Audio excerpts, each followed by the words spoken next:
Assalamualaikum warahmatullahi wabarakatuh. Saya Wilda Hayati, NIM 18231040 akan menjelaskan tentang sistem perlindungan makanan. Yang pertama yaitu sistem proteksi makanan HACCP. Sejarah HACCP. Konsep ini pada permulaannya dikembangkan dengan misi untuk menghasilkan produk pangan dengan kriteria yang bebas dari bakteri patogen yang bisa menyebabkan adanya keracunan maupun bebas dari bakteri-bakteri lain serta dikenal pula dengan program Zero Defects. Maka diperlukan sistem atau metode pendekatan lain yang bisa menjamin bahwa faktor-faktor yang merugikan harus benar-benar dapat diawasi dan dikendalikan. Dari hasil pengkajian, evaluasi, dan penelitian yang lebih mendalam, ternyata sistem atau metode HACCP merupakan satu-satunya konsep yang pas atau sesuai kinerjanya untuk program Zero Defects.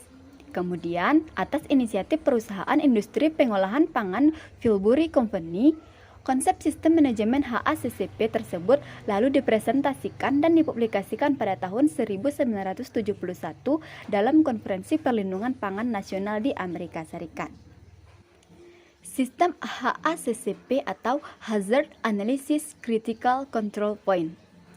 HACCP merupakan suatu sistem manajemen pengawasan dan pengendalian keamanan pangan secara preventif yang bersifat ilmiah, rasional, dan sistematis dengan tujuan untuk mengidentifikasi, memonitor, dan mengendalikan bahaya hazard mulai dari bahan baku selama proses produksi maupun pengolahan, manufacturing, penanganan, dan penggunaan bahan pangan untuk menjamin bahwa bahan pangan tersebut aman apabila dikonsumsi.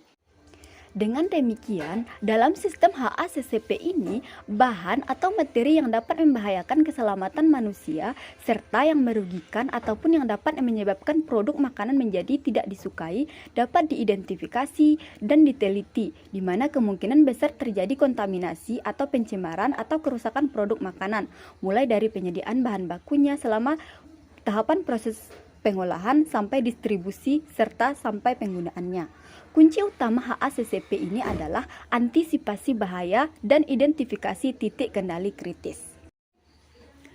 Konsep pendekatan HACCP. Dalam pendekatannya, HACCP ini memiliki 4 konsep, yaitu rasional, sistematis, kontinu, serta komprehensif. Rasional. Rasional merupakan pendekatan yang didasarkan pada data historis tentang penyebab suatu penyakit yang timbul dan kerusakan pangan. Yang kedua yaitu sistematis. Konsep HACCP merupakan rencana yang diteliti dan cermat serta meliputi kegiatan operasi tahap demi tahap. Yang ketiga yaitu kontinu. Konsep HACCP juga bersifat kontinu karena apabila ditemukan terjadi suatu masalah, maka dapat segera dilaksanakan tindakan untuk memperbaikinya. Yang terakhir yaitu komprehensif. Sistem HACCP sendiri berhubungan erat dengan ramuan atau ingredient, pengolahan, proses, serta tujuan penggunaan atau pemakaian produk pangan selanjutnya. Selanjutnya yaitu prinsip HACCP. HACCP memiliki 7 prinsip. Yang pertama yaitu analisis bahaya atau hazard analysis dan penetapan risiko beserta cara pencegahannya. Pada prinsip 1 ini, pendekatan pertama pada konsep HACCP adalah analisis bahaya yang berkaitan dengan semua aspek produk yang sedang diproduksi. Yang kedua yaitu identifikasi dan penentuan titik kendali kritis atau CCP di dalam proses produksi. Titik kendali kritis atau CCP didefinisikan sebagai suatu titik lokasi setiap langkah tahap dalam proses atau prosedur. Apabila tidak terkendali atau tidak terawasi dengan baik, kemungkinan dapat menimbulkan tidak amannya makanan. Prinsip yang ketiga yaitu penetapan batas kritikal atau critical limits terhadap setiap CCP yang telah teridentifikasi. Setelah semua CCP dan parameter pengendali yang berkaitan dengan setiap CCP teridentifikasi, tim HACCP harus menetapkan batas kritis untuk setiap CCP. Biasanya, batas kritis untuk bahaya biologis atau mikrobiologis, kimia, dan fisika untuk setiap jenis produksi berbeda satu sama lainnya. Prinsip yang keempat yaitu penyusunan prosedur pemantauan dan persyaratannya untuk memonitor CCP-nya. Setelah prinsip 3 dilengkapi dengan penetapan batas kritis untuk semua CCP, tim HACCP harus menetapkan persyaratan monitoring untuk setiap CCP-nya. Monitoring merupakan rencana pengawasan dan pengukuran berkesinambungan untuk mengetahui apakah CCP dalam keadaan terkendali dan menghasilkan sebuah catatan. Selanjutnya prinsip yang kelima, melaksanakan tindakan koreksi yang harus dilakukan bila terjadi penyimpangan atau deviasi pada batas kritis yang telah ditetapkan. Meskipun sistem HACCP sudah dirancang untuk dapat mengenali kemungkinan adanya bahaya yang berhubungan dengan kesehatan dan untuk membangun strategi pencegahan preventif terhadap bahaya, tetapi kadang-kadang terjadi pula penyimpangan yang tidak diharapkan. Oleh karena itu, jika dari hasil pemantauan atau monitoring ternyata menunjukkan telah terjadi penyimpangan terhadap CCP dan batas kritisnya, maka harus dilakukan tindakan koreksi atau perbaikan dari penyimpangan tersebut. Prinsip yang keenam, membuat prosedur pencatatan dan penyimpanan data efektif dalam sistem dokumentasi HACCP. Sistem dokumentasi dalam sistem HACCP ini bertujuan untuk mengarsipkan rancangan program HACCP dengan menyusun catatan yang telah diteliti dengan rapih mengenai seluruh sistem penerapan HACCP, serta untuk memudahkan pemeriksaan oleh manajer atau instansi yang berwenang jika produk yang dihasilkan diketahui dan diduga menyebabkan kasus keracunan makanan atau bahaya lainnya. Prinsip yang terakhir yaitu membuat prosedur untuk memverifikasi bahwa sistem HACCP bekerja dengan benar. Prosedur verifikasi dibuat dengan tujuan yang pertama yaitu untuk memeriksa apakah program HACCP telah dilaksanakan sesuai dengan rancangan HACCP yang ditetapkan. Yang kedua, untuk menjamin bahwa rancangan HACCP yang ditetapkan masih efektif dan benar. Kemudian hasil verifikasi ini nanti dapat pula digunakan sebagai informasi tambahan dalam memberikan jaminan bahwa program HACCP telah terlaksana dengan baik. Selanjutnya yaitu pengawasan wabah penyakit yang ditimbulkan makanan. Bahaya hazard. Bahaya atau hazard sebagai suatu sifat-sifat biologis atau mikrobiologis, kimia, fisika yang dapat menyebabkan bahan pangan atau bahan makanan menjadi tidak aman untuk dikonsumsi. Bahan biologi, kimia, atau fisika atau kondisi yang dapat menimbulkan risiko kesehatan yang tidak diinginkan terhadap konsumen. Pengawasan bahaya yang ditimbulkan makanan. Yang pertama ada namanya titik kendali atau control point atau CP. Setiap titik atau tahap atau prosedur pada suatu sistem produksi makanan yang dapat mengendalikan faktor bahaya biologi atau mikrobiologis, bahaya kimia, serta bahaya fisika.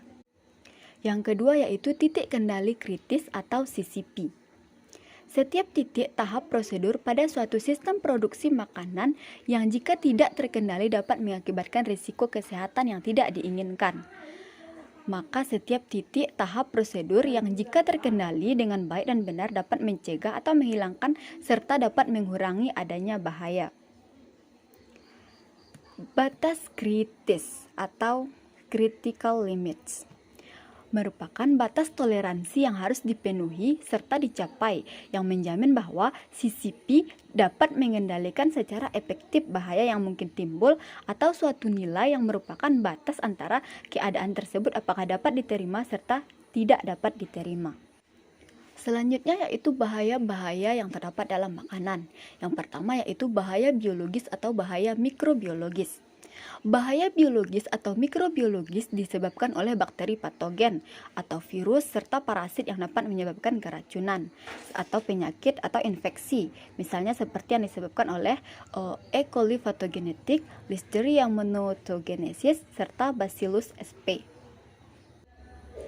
Yang kedua yaitu bahaya kimia. Bahaya kimia dalam makanan terdapat toksin alami atau bahan kimia yang beracun, misalnya alfa-toksin, histamin, toksin jamur, toksin kerang, alkaloid, serta lain-lain. Bahaya yang terakhir yaitu bahaya fisik.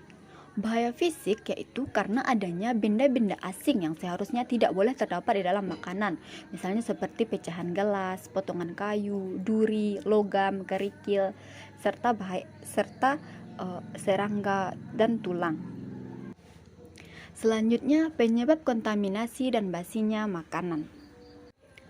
Penyebab kontaminasi makanan ada 3. Yang pertama kontaminasi biologis, kontaminasi kimia, dan kontaminasi fisik.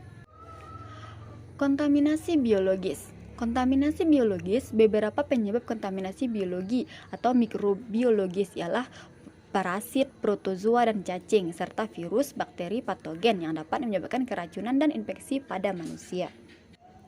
Yang kedua yaitu kontaminasi kimia. Kontaminasi kimia yaitu bahan kimia yang dapat menimbulkan intoksikasi pada manusia. Beberapa bahan kimia penyebab keracunan diantaranya antibiotika, residu, pestisida, serta cemaran kimia industri. Yang terakhir yaitu kontaminasi fisik. Kontaminasi fisik yaitu pencemaran yang sifatnya fisik. Misalnya pada makanan terdapat debu, rambut, potongan kayu, kuku, serta peralatan memasak. Kontaminasi fisik tidak selalu mengakibatkan penyakit, namun tetap berbahaya dan dapat mengganggu kesehatan manusia.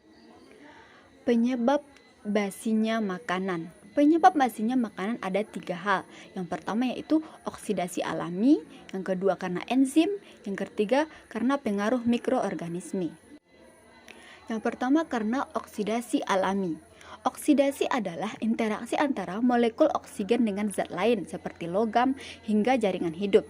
Interaksi antara oksigen yang ada di udara dengan molekul-molekul penyusun makanan membuat struktur molekul makanan dapat berubah.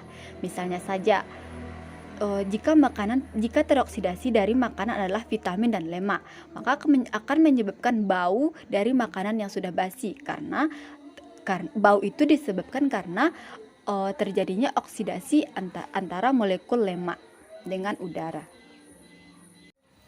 Yang kedua yaitu enzim. Enzim berperan ke pembusukan dan perubahan tekstur dari makanan hasil bumi yang belum diolah, seperti daging, sayur, dan buah-buahan. Mayoritas enzim yang bikin makanan jadi rusak itu adalah enzim yang bersifat mempercepat proses oksidasi dari makanan. Yang terakhir yaitu karena pengaruh mikroorganisme. Mikroorganisme seperti bakteri atau jamur sangat berperan sebagai organisme pengurai. Sebagai pengurai, pastinya organisme-organisme tersebut bakalan merubah molekul-molekul yang ada di dalam makanan. Karena mikroorganisme itu bisa berkembang biak dengan cepat saat ada media tumbuhnya yang cocok, misalnya nutrisinya cocok, suhunya pas, serta lain-lain. Maka mikroorganisme jadi salah satu faktor utama yang dapat membuat makanan jadi cepat basi kalau makanan tidak disimpan dengan baik. Baik, itulah presentasi dari saya. Apabila ada kesalahan, saya mohon maaf dan terima kasih. Assalamualaikum warahmatullahi wabarakatuh.